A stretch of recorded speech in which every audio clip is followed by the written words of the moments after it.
webinar, questions can be asked through the group chat or by raising your hand using the icon on Zoom. Our next webinar will be on October the 30th at 7:30 p.m. and it features Rachel Brain, the community's programs manager at Repowering London. She'll be speaking on the transformative power of community-owned renewable energy. So before starting, I'd like to acknowledge that we are in Robinson Huron and Robinson Superior Treaty Territory, and that the land in which we are gathered is the traditional territory of the Anishinaabe, and specifically the Garden River and Batchewana First Nations, as well as the settlement lands of the Métis people. Okay, Paul. I just need you to stop sharing so I can share. There we go.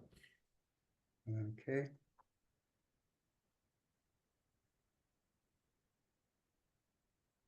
How's that? Perfect.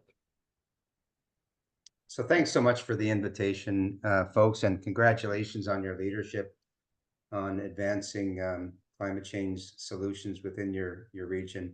I'm coming to you today from the traditional territory of the Williams Treaty First Nations, and I acknowledge that we live on and are blessed with their teachings and their continued leadership on this territory.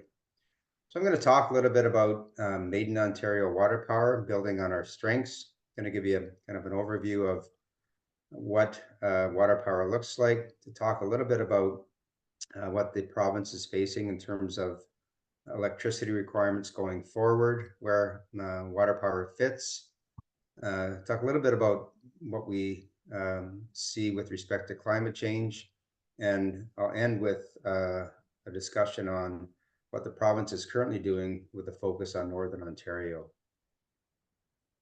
So who we are an association representing the hydroelectric industry or the water power industry in the province of Ontario.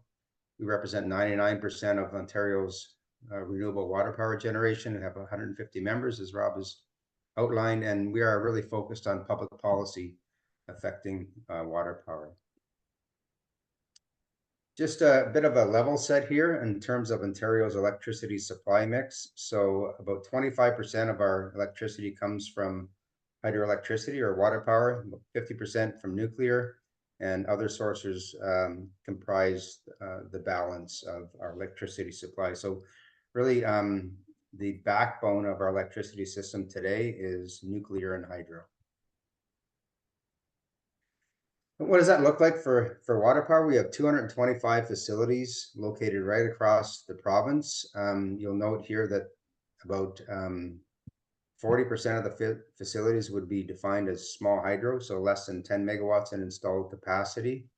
Many of those facilities have been in production for decades. In fact, we have about 36 facilities that have been in continuous operation for more than 100 years.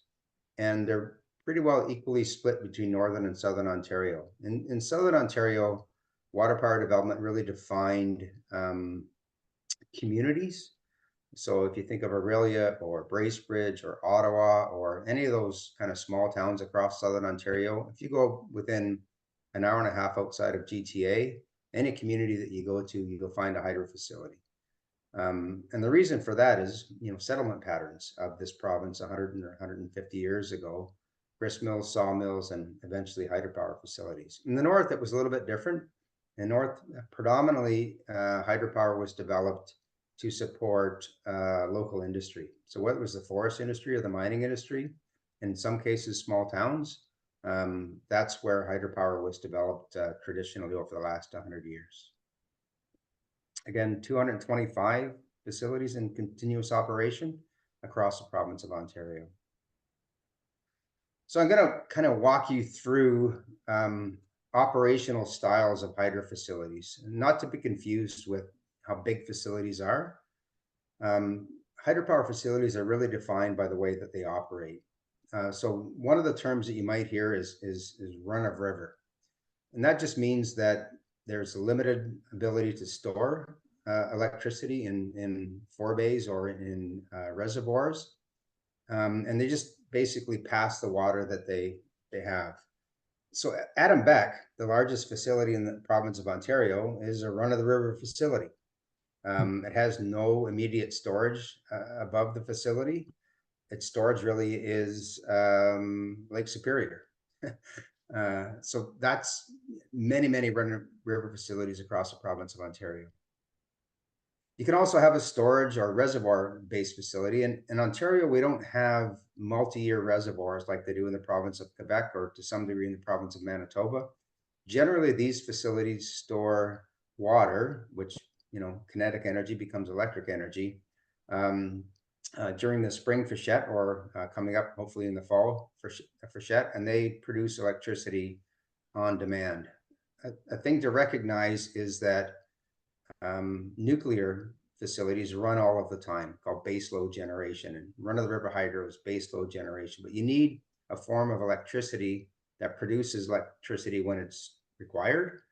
And right now there are kind of two options. It's storage-based hydro or fossil fuels. In this case, in Ontario, natural gas.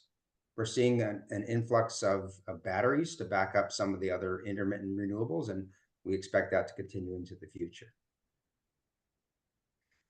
The third one I'll talk about is cascade system. This is pretty common in Ontario and pretty common in northeastern Ontario as well, whether you talk about the Michigan system or other systems in the northeast.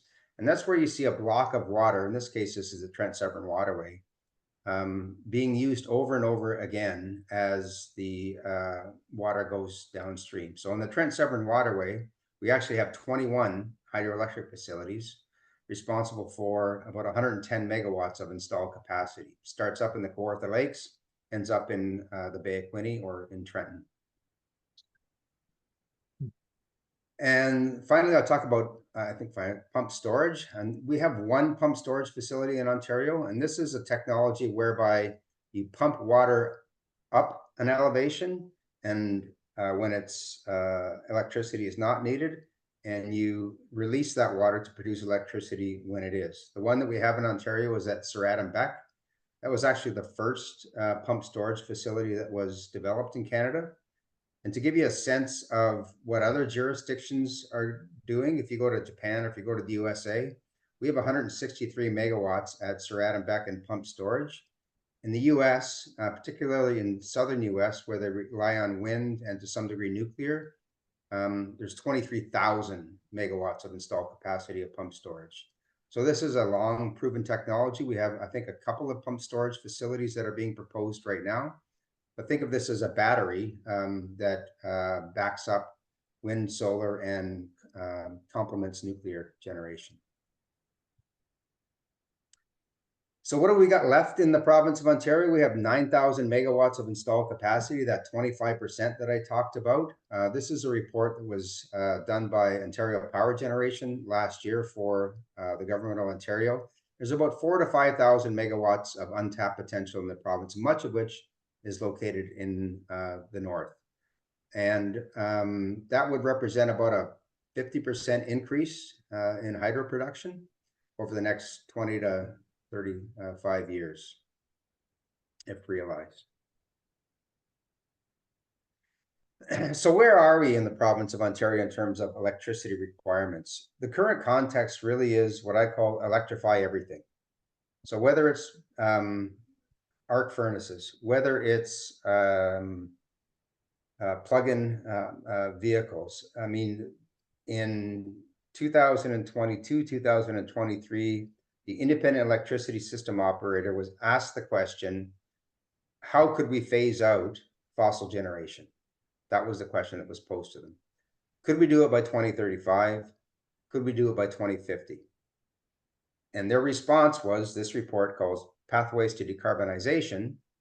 And what that report showed was that by 2035, it would be a challenge in terms of system reliability to phase out natural gas.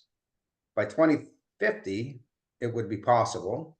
And they projected that in order to achieve that, Ontario would have to double its installed capacity of electricity in the next 25 years.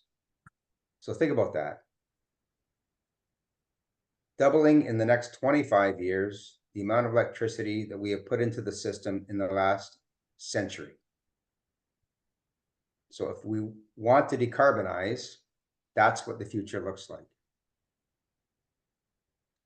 So earlier this year, the ISO looked at projected demand growth in the province of Ontario. And basically what they found is that demand is expected to increase by about 2% per year for the next 25 years. So again, doubling the amount of electricity we need in the province of Ontario, whether that's driven by economic growth, whether that's driven by decarbonization objectives. You know, the path is pretty clear in terms of getting to where we need to be to keep the lights on. So the graph on the left just shows you where that demand increase is coming from. And I would note that this demand increase is probably conservative because it doesn't anticipate things like AI hubs or things like data centers. That's not in this demand forecast. And you can see on the right-hand side, the other interesting fact is that while Ontario has traditionally been a summer peaking jurisdiction, which means that we generally use more electricity in the summer than we do in the winter. That's been driven by the last 10 or 15 years of air conditioning, basically. In the next 10 or 15 or 20 years, that's projected to change so that we'll need that peak requirement both in the summer and in the winter. And this is just a graph of the various scenarios. So the takeaway here is that the light blue line was projected in 2022, only 2 years ago, and only looked out for a period of 20 years. The dark blue line is the current projection 2 years later. So just look at the difference between the projected demand 2 years after the last time this was done. And the yellow line is the projection if you actually decarbonize the economy. So we would have to go from basically 140 terawatt hours a year, which is a measure of energy, to 290 to decarbonize by 2050.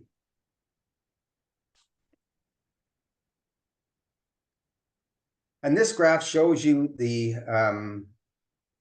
facilities currently in production. And what's the takeaway from this graph are a couple of things. First, you can see that the delta between what we need and what we have starts pretty soon. In 2029, we are projected not to have enough electricity to meet demand. And that only increases over time because what the other thing you'll notice is that with the exception of nuclear and hydro facilities, everything else comes out of service. So the lifespan of the windmills and the lifespan of the solar farms and the lifespan of whatever the gas facilities expire before the end of 2035 or 2036.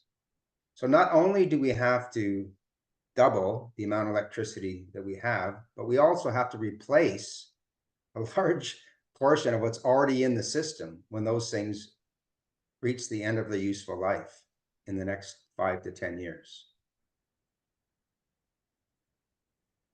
So where does water power fit in all of this? You know, there's a couple of ways to think about it. This is a chart that shows the relative contribution to our energy requirements, to meeting system demand on peak, total capacity, and the cost to the system.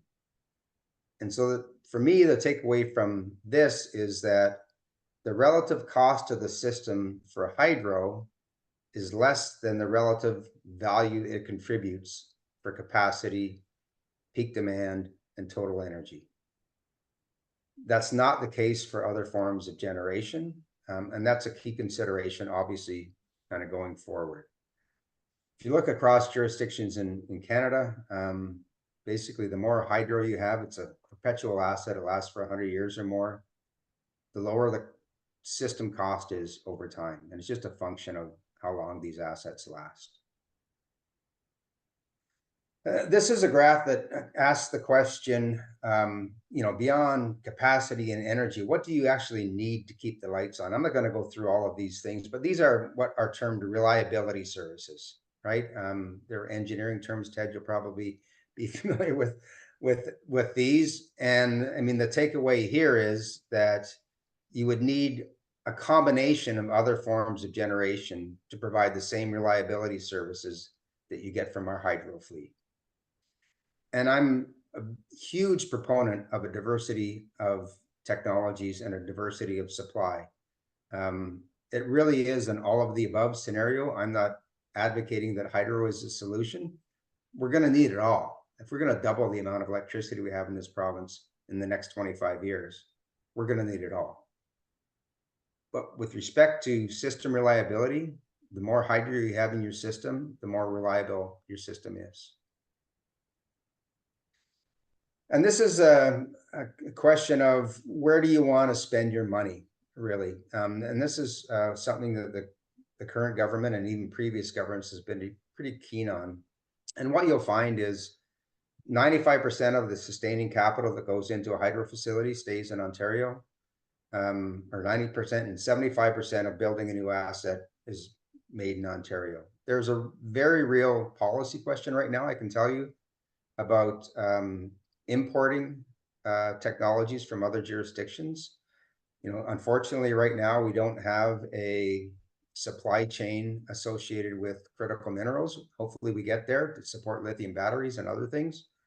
But most of the other technologies that we have in the province of Ontario, with the exception of hydro and nuclear, come from other places. And, it's an energy security question, but certainly is a question that's top of mind for our government at this point. So all this is a comparison of, if you looked at alternatives with respect to how much of the investment stays in Ontario, you can see hydro versus other technologies. And the last one I have here is, does public opinion matter? And so we do public opinion polls every 2 or 3 years. Always get strong public support for hydroelectricity. And the reason that it matters right now is that in order to build anything in Ontario, whether it's a gas plant, whether it's a nuclear plant, whether it's a windmill, whether it's a solar farm, whether it's a hydro facility, the province has empowered municipal councils to say yay or nay. So in order to build anything new, you require municipal council support. And we've seen lots of examples where municipalities, particularly in Southern Ontario, have said no to gas, have said no to batteries, have said no to windmills. And so, we take public support pretty seriously, and we've worked with FNUM, who supports us, NOMA, who supports us, Roma, who supports us, AMO, who supports us, to try to encourage municipalities to consider being a host for the future of hydro facilities. So a little bit about, what it takes to build a new hydro facility. Any development in the province of Ontario, regardless of technology, requires an environmental assessment. Our association, the OWA, is the holder of the environmental assessment process for water power facilities. And what that means is that any facility that's built in the province of Ontario, regardless of whether you're a member of the OWA, has to go through this process. This is a process approved by the Minister of Environment, Conservation and Parks. We initially launched it in 2008. You'll see we're on our 9th or 10th edition now. We continuously improve it.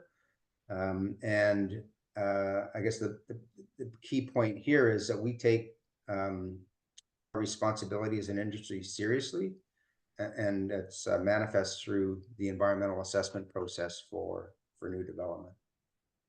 We also support this through a series of now, I think, 44 environmental best management practices. So these are a few. We've worked with Ducks Unlimited Canada to develop processes and best practices for working in and around wetlands. In fact, looking for win-win opportunities for new development. We've worked with the Ministry of Natural Resources, the Ministry of Environment, Conservation and Parks to develop best management practices for new development. And we have, again, I think 44 construction best management guidelines. Some examples of recent projects. Any new project, any new hydro project in the province of Ontario is going to be premised on equity partnership with Indigenous communities. Fortunately, we've been in that space for 10 or 15 years. So the vast majority of projects developed over the last decade or so have been with partnership with Indigenous communities. So on the left, it's in Battle Falls. That's with Pick River First Nation. The Lower Matagami by OPG. That's with Moose Cree. The Namawimikan project. That's with 3 communities in northwestern Ontario. And the Okienda project was Dokis and Hydromega.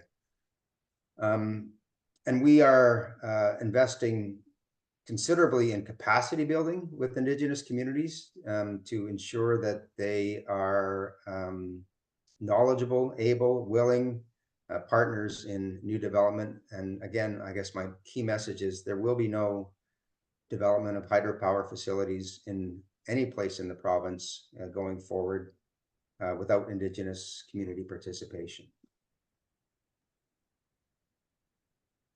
So a little bit about the existing facilities. One thing to understand is all of the facilities in Ontario now are regulated through the Ministry of Natural Resources through what's called the water management planning. And what that does is it defines the water level and flow requirements for any facility or any river system to meet social, environmental, and economic requirements. So it's a balance of environmental considerations around fisheries, socioeconomic considerations around cottages, right? I mean, these facilities aren't operated solely for the production of electricity. These facilities are operated to manage water. That's quite different than a wind farm or a solar panel farm or even a gas-fired facility, right? I mean, our fuel is water, and so we have to manage that in consideration of the other social, economic, and environmental values with that river system. So I know you guys are a climate change organization, so I thought I'd pull this out and just kind of have a look around as to what is predicted with respect to climate change.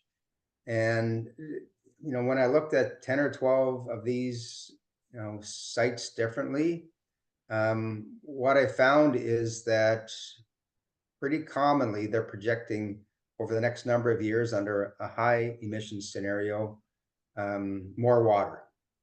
Now, is that necessarily a good thing for hydro production? No. What it might mean is that we would have to consider, when there's more water and what we can do under our existing water management plans. But I mean, I pulled this right out of the federal website, and that's what they're projecting. It's the same in the far north of Ontario. The projections are for more water over the next 25 to 50 years. So that means we have to adapt, right? I mean, one thing that comes with more precipitation, as we've seen certainly in the last year when we were talking earlier, Ted and others about, the dry winter this year, is that it's going to be less predictable. I mean, we have 40 to 50 year hydrology for these facilities, right? Is that hydrology predictable into the future? Probably not as much as it used to be. It also means that for facilities that don't store water, there's going to be much less operational control, right? You can't rely on the past to predict the future. And what that means, not only from an electricity perspective, but from a water management perspective, is that the ability to store water is going to become more valuable, right? So, I mean, if we have a little head pond or if we have a reservoir, the ability to store water and produce electricity when it's needed or provide for, fish spawning when it's needed is going to become increasingly valuable over time. I expect over time it's going to have considerations with respect to dam management, dam engineering standards. Most of those standards were developed over the last, 20, 30, 40 years.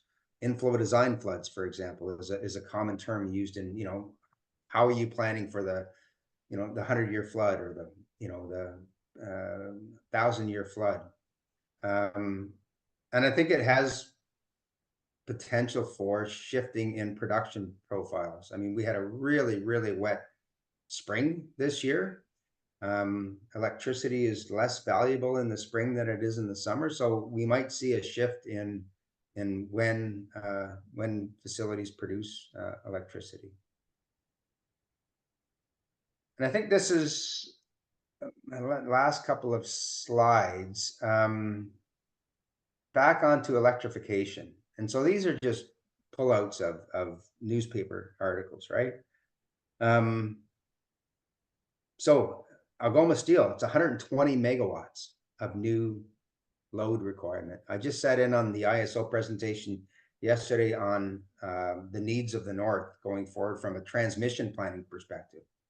And they are expecting that Northern Ontario, particularly Northeastern Ontario, is going to increase by 50% in terms of electricity demand over the next 10 or 15 years. In Hamilton, it's the same thing, and I don't think it's going to stop at Algoma and at Hamilton.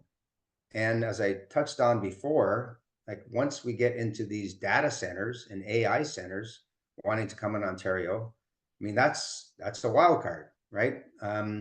I've heard from the ISO that they have 7,000 megawatts. So let's put that into context. We have 9,000 megawatts of installed capacity of hydro right now, about 30,000 megawatts, 35,000 megawatts total in the system. The ISO has 7,000 megawatts of pent-up demand that, whether it's through greenhouses, whether it's through data centers, whether it's through electrification of industrial processes, they have people in the queue waiting to connect with an unserved ability. And finally, I'll touch on where the government is on the North. So about a month ago, the new Minister of Energy and Electrification instructed the IESO to move forward with procuring 5,000 megawatts of new supply. Wind, solar, hydro, batteries, gas, all of the above, through something called the long-term 2 procurement.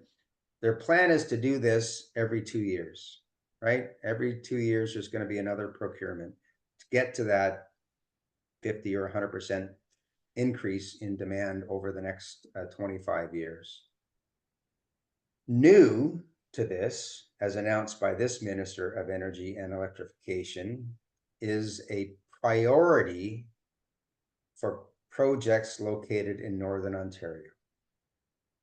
So what that means is that you have a competitive advantage as a proponent, whether it's wind, solar, hydro, whatever, if your facility is located in Northern Ontario. So all things being equal, I have a hydro project or a wind project or a solar project in Peterborough, and you have one in Sault Ste. Marie, you will win. You will get a contract ahead of me. If our pricing is the same, if our Indigenous community involvement is the same, if all else is equal, you will be preferred to be located in Northern Ontario. And what does that mean? That means that proponents of facilities of all types are looking to the North. It means that concurrent transmission expansion is absolutely critical. We know the Northwest is already bottlenecked. We know that there's a need to get supply from the Northeast down to Barrie, Toronto, and that's part of the ISO's plans. But my advice to the folks in the North, and I said this when I was at FNUM, and I said this when I was at NOMA, is get ready. Because the electricity industry writ large, never mind hydro, is coming to Northern Ontario.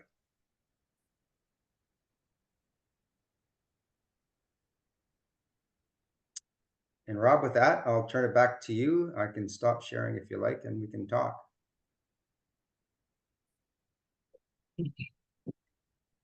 All right. So please either put your hand up or enter a question in the chat, and that's your electric hand with Zoom. And we'll entertain questions now. But maybe I'll start that off, Paul, with asking you, are there particular sites in Northern Ontario that have been identified for developing new projects at this point? Yeah, so the Ministry of Natural Resources has a inventory of potential sites that dates back to the early 1980s. And we have it on our website. I'm happy to send you the link, Rob, that is GIS based. And right now, the ISO has issued a request for expressions of interest to identify which sites might be brought forward in the future. And that will depend on a lot of things, right? It'll depend on, the contract structure. It'll depend on the contract term. I always say that the potential to bring forward a new proposal is premised on two things: policy and economics, right? So yeah, there is significant potential in Northern Ontario and in Northeastern Ontario in particular. Also potential for hydro connecting to the Watakiniya power line that goes from Red Lake and Pickle Lake. We've done some analysis of that, and I think 20 out of the 21 communities that may be connected eventually over time have hydro opportunities in reasonable proximity to their communities. So yeah, the Moose River Basin is an obvious opportunity. It was identified in 1989 by then Ontario Hydro. It's still there. The water still flows downhill. And I know Moose Cree First Nation and Taquatagamou First Nation are actively investigating those opportunities. Those are allocated to those communities. So the only way that those facilities or those projects get built is through leadership for those Indigenous communities. The same can be said for the far north, for the Wate projects. And both those communities are already partners in hydro. So Taquatagamou is a partner in the Peter Sutherland generation station, and Moose Cree is a partner in the Lower Matagami. So they will lead. Okay. Who are the big players in developing these hydro projects in terms of financing them? That is, outside of the Indigenous communities, who are the players? Yeah, and so it's a really good question. There is a kind of a broad array of investors in this industry. Typically, what you find is that because of the lifespan of the assets, and because of generally for a new hydro facility, you have a 40-year contractual agreement. Investors who think long-term, like Indigenous communities, but investors who think long-term are generally attracted to these types of investments. So pension funds, right? The federal pension fund, the OPSU pension fund is an investor in these. Insurance companies are investors in these, right? I mean, that's the long-term money. But we have numerous companies from like around the globe of assets everywhere who would be project proponents of these. Other questions? Yes, Ted. Yeah, I was wondering, you say that water that's behind a dam, you can turn it on and turn it off to some extent. To some extent. And what sort of extent is typical? Obviously, you can't just shut everything off and have no water flowing. No, it's another good question. So, I mean, the difference between hydro and other, I would call modular technologies, is that every facility is site specific. I mean, I visited 100 hydro facilities across the province, and every one is different. I mean, they're custom built, right? And so some of them will have no capability for storage. Others would have, you know, a head pond. I'm thinking of Bracebridge, for example, that has like a 2-acre head pond that can store, you know, water overnight.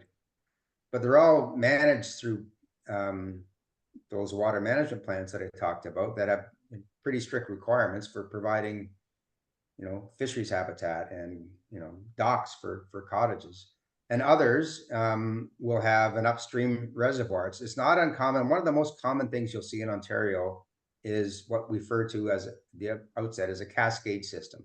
So at the top of the system, you'll have a reservoir. Like at the Trent Severn Waterway, the reservoir managed by Parks Canada is Haliburton. And then the block of water will go all the way down. Some facilities have that reservoir associated with them right there. So it's different, Ted, in every facility. There's no kind of, you know, typical, I don't think. It's very site specific and it's very facility specific. And the challenge going forward, as I noted, is that storage becomes increasingly valuable, both from a electricity perspective, but also from a water management perspective. And so I think given the, you know, what I think are the significant implications of climate change, which is really variability and severity, as opposed to like warming over time. I think that adaptation is going to be increasingly important as we move forward. But you have to understand, you have a 70-year-old structure, right, that has been churning out electricity for decades and is now trying to adapt to changes in variability in fuel supply. Okay, I'm interested in the storage because obviously one of the cheapest renewable energy sources that you can get is or two of them, I guess, are solar and wind. But those Yeah, are I mean, absolutely dependent on having a backup source. 100%. And it's a really good point. And when people kind of assess, you know, the value proposition, you need to have, I mean, the way that it works right now, we've just gone through the first procurement of batteries, and we'll see how that works.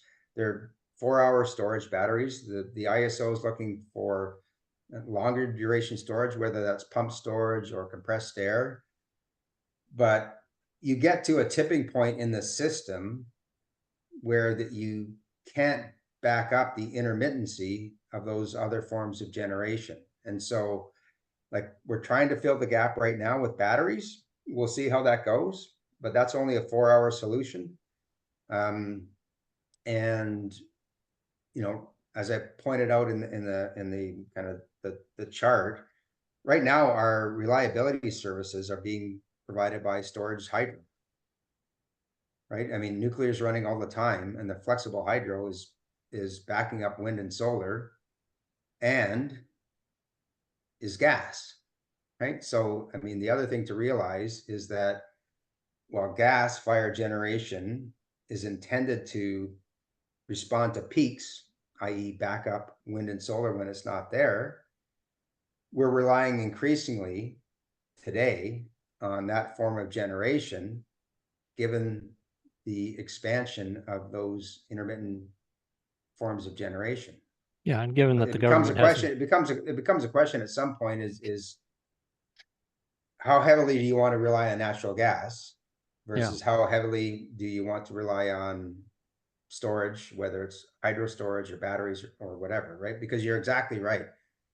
You can't run a reliable system with nuclear, wind, and solar. You just can't keep the lights on, right? Yeah, and I don't know, the government has been really pushing natural gas, so they're buying that. Well, And you look at how yes, much wind energy they've bought in the last few years compared to natural gas. I mean, they've yeah, actually got rid of wind energy. yeah. They've reduced it.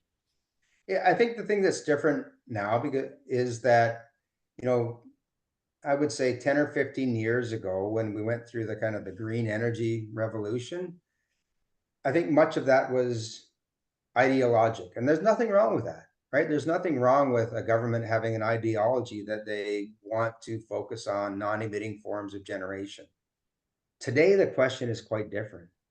Today, it's a reliability concern, right? It's not ideologic at all. It's, will we have enough generation? I showed you that chart in 2029, right?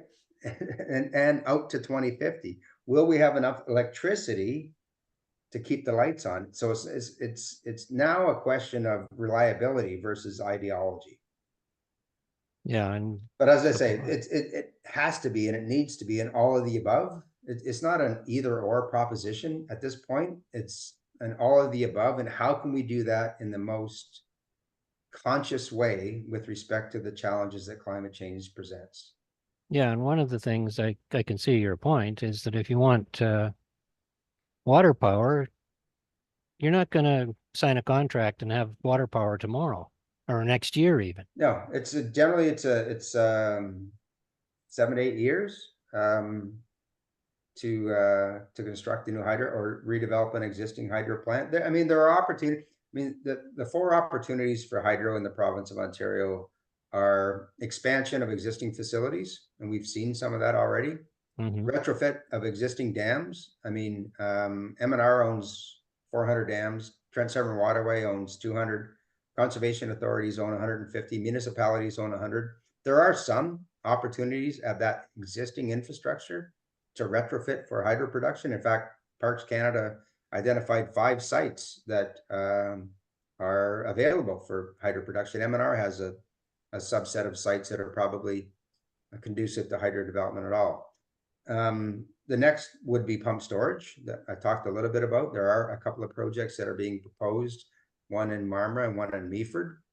And the last one would be that greenfield that Rob asked about in northeastern Ontario, you know, Moose River Basin, and northwestern Ontario, north central Ontario. There are a number of projects there that could come forward as well. So just you mentioned pump storage. What sort of typical efficiency do you get on pump storage? So you lose about 25% pumping the water up versus producing electricity.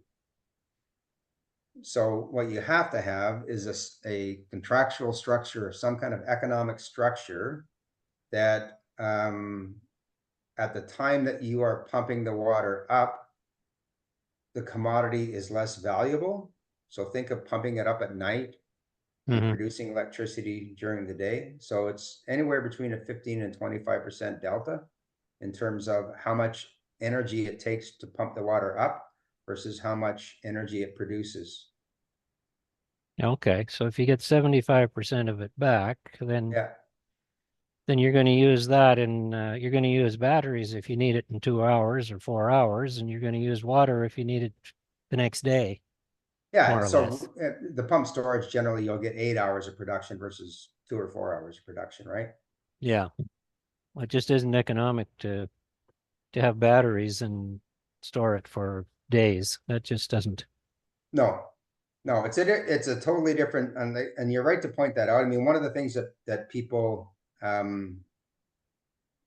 need to understand, I think, better is the thing that you're pointing out is that, you know, not only all the technologies produce the same thing, right? So you know, for every 1 megawatt of hydro, you would need 2 to 3 megawatts of wind and 4 to 5 megawatts of solar to get the same electricity out of it. And never mind, the point that you're making is that, do you get it when you need it? Well, no, then you have to add batteries to back that up. And how long can batteries last? Well, 4 hours. How is that going to help you if you need an overnight solution, right? I mean, that's the complexity of reliability. Yeah. Are there any other questions for Paul? Please just direct them to him if you'd like, or put your hand up. Meanwhile, Paul, I'll ask you one final question from myself. Sure. What's the biggest pushback? Sorry, Rob, there's 2 questions in the chat right now. Okay. Well, right. Sorry. Greg's question. With the unpredictability resulting from climate change, how can we address peak demands for energy and fluctuations in water levels and flow in run-of-river hydro systems? I see this as a direct conflict in protecting fish spawning areas and critical fish habitat under water management plan. Good question. Great question. And you're right to point out, the unpredictability. I think I talked a little bit about, most of our hydrology estimates are based on, 20 or 40 years of production or, previously. And unpredictability and uncertainty are definitely something to think about. With respect to water management plans in particular, what you'll find is that the first allocation of the resource of the water generally goes to social, economic, and environmental benefits that are not associated with electricity. And what I mean by that is that water levels and flows are prescribed in those water management plans, such that the outcomes are intended to provide those social, economic, and environmental benefits. Now, if there's no water at all, then nobody wins, right? But the prescriptions in those water management plans in terms of the operating band upstream and the flows downstream are intended to serve those environmental or socioeconomic needs that you talk about. There's no water management plan that says, if all else fails, produce electricity and forget about the docks and forget about the fish. That's just not the way that they're designed. All right. Nadine has a question. Did you indicate that the cost per unit of energy is higher for solar and wind than for water? Is that still true with the cost of solar and wind coming down so much? So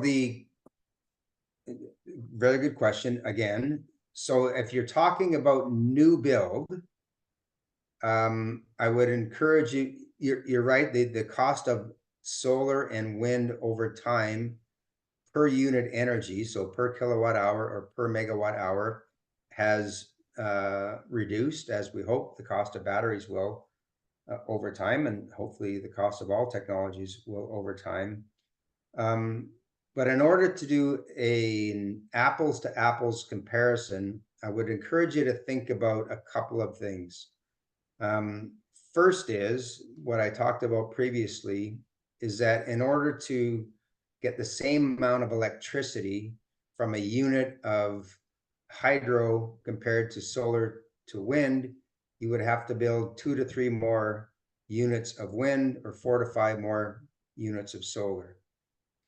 In order to compare them from a life cycle perspective, which I think is important, you would have to build a gas plant, solar farm, a wind farm 4 to 5 more times than you would have to build a hydro facility, which lasts virtually forever. So in order to do kind of a cost benefit analysis, just based on, those observations, and, Ted's earlier point about backing up other technologies with storage, I'd really encourage you to think about it in that broader context. You're right to point out that if I'm just comparing the per kilowatt hour cost of solar or wind versus nuclear or hydro or anything else, it would appear to be, cheaper, but it's really a conversation about value in addition to the conversation about cost. Like you kind of get what you pay for, right? Yeah. And over time, what you'll see across jurisdictions in Canada is the more hydro you have in your mix, because they last forever, the lower the residential costs of electricity are. Let's look at BC or Quebec or Manitoba or Newfoundland, for example. Yeah. It's Nadine here, and thanks for that answer.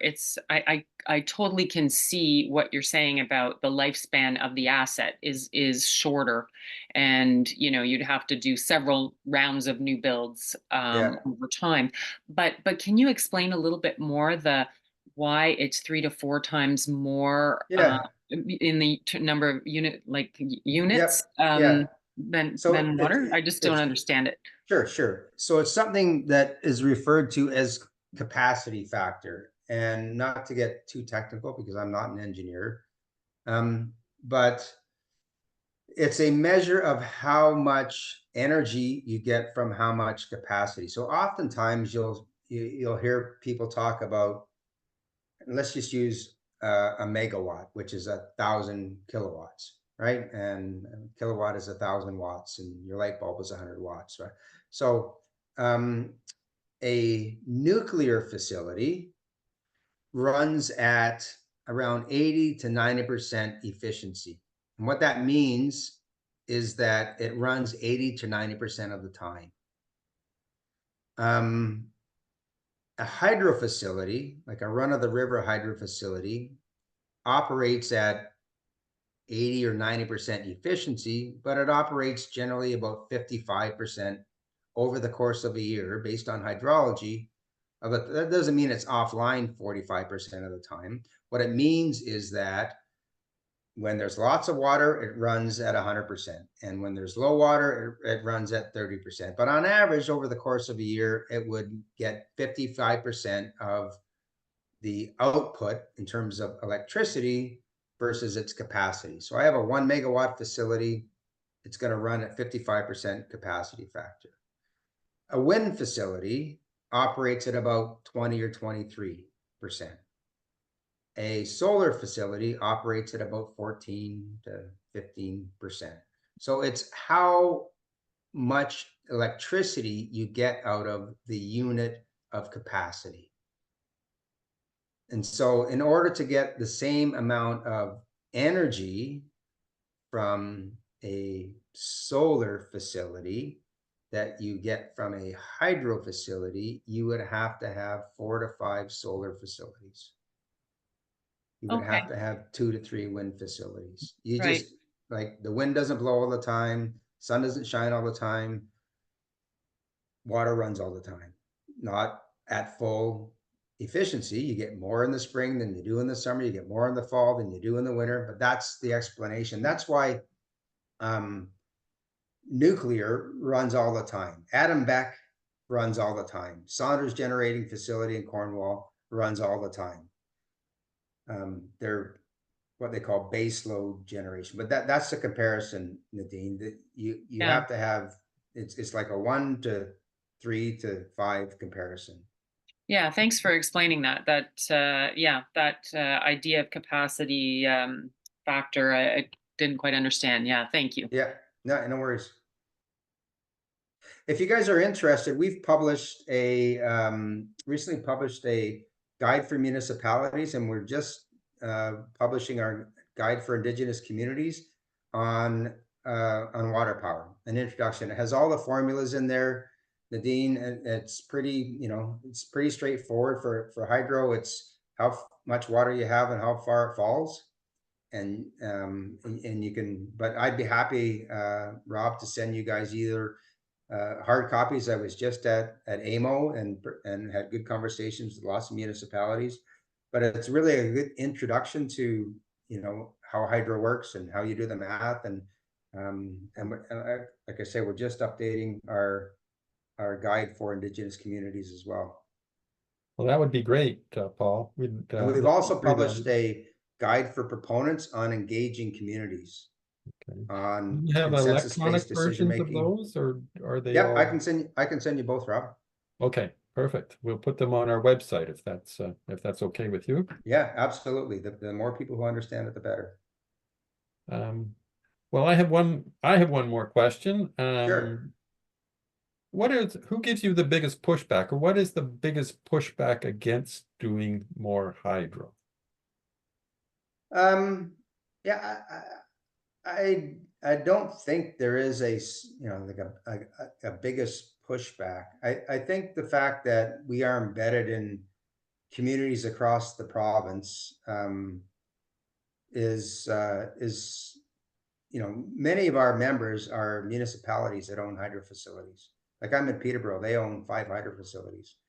Ottawa, Renfrew, Pembroke, on and on and on. It's embedded in the fabric and like the history. Like Peterborough is the electric city. Why are we the electric city? It's because the first hydro facility we built lit up the streetlights, right?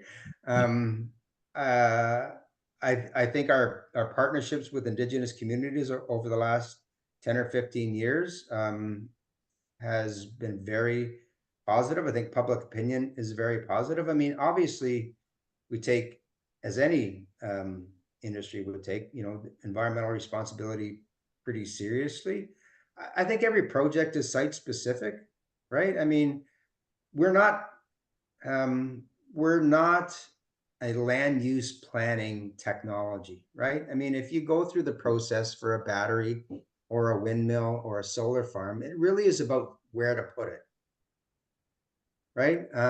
Our technology is about negotiation of a fuel with other interests and other values. Like, it's not about where you put it. We know where it is. That's the hydrology, right? And so I think every proposal is going to have a serious conversation about local values, and some of them will be successful, and some of them won't. But I don't, there is no kind of generic no more hydro. In fact, it's the opposite. We have, I think, 24 or 25 municipalities who have signed on through municipal council support resolutions to support hydro, as has NOMA, as has FNUM, as has Roma, right? And so our job is to make sure that when it comes down to a project level, that the values that should come and will come forward are considered in what is really not a siting conversation. It's a conversation about, how to balance social, economic, environmental objectives. It's quite different than any other technology. So I don't know if that answers your question, Rob, but I mean, that's my sense of it, is that those conversations happen at a project level. I don't, we're at 92% public support, regardless of geography. In fact, it's higher in Northern Ontario, regardless of political party affiliation, regardless of any other consideration.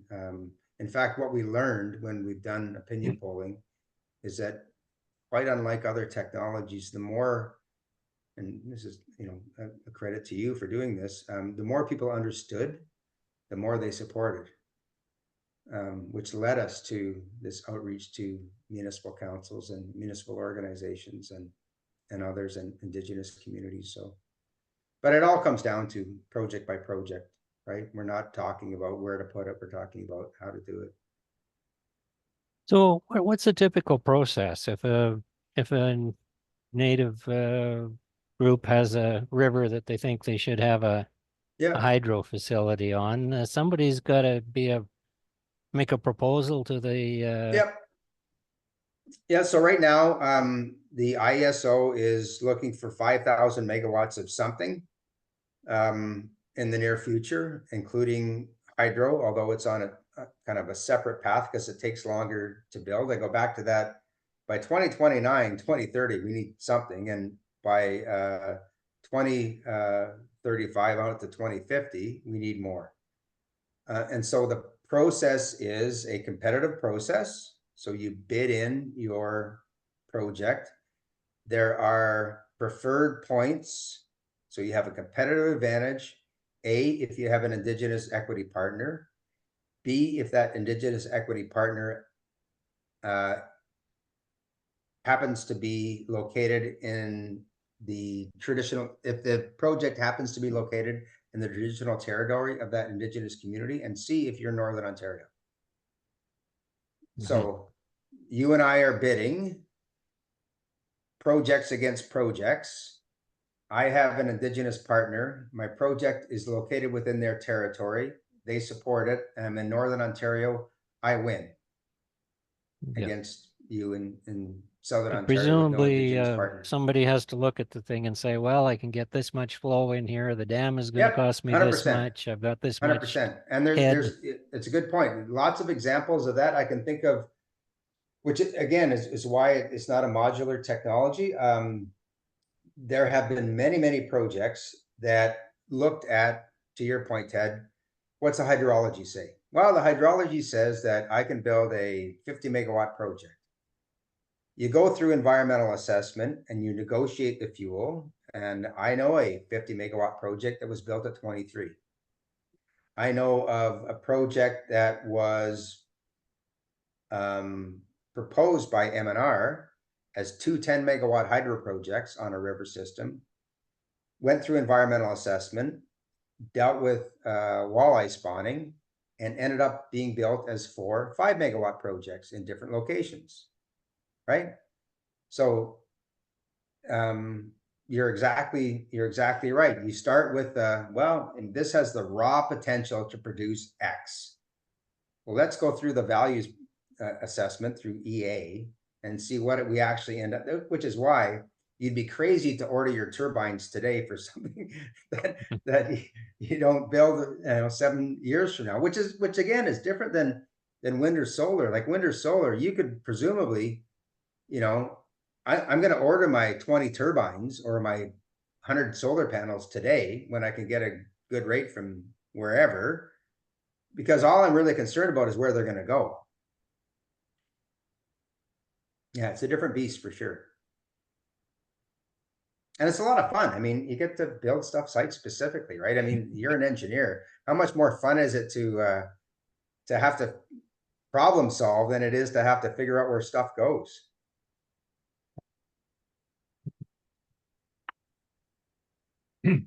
Well, I'd like to thank you very much, Paul. That was an excellent presentation. Lots of questions yeah, if you could forward that material, that would be great. But again, I'd really like to thank you for such a thoughtful and a great presentation. Well, thank you for your time and sincerely thank you for the invitation and congratulations on your leadership. I mean, it's people like you that are going to help solve this locally. I mean, think globally, act locally. You guys I give you a lot of credit for what you're doing. And next time in Sault Ste. Marie, I'd be happy to stop in and chat, have a lunch or something. Okay. Well, thanks again then, Paul. I'd just like to say, as a reminder, our next webinar is on Wednesday, October the 30th at 7:30. And it will be Rachel Brain of Repowering London, who will speak on community-owned renewable energy. All right. Thanks again. Stay well, folks.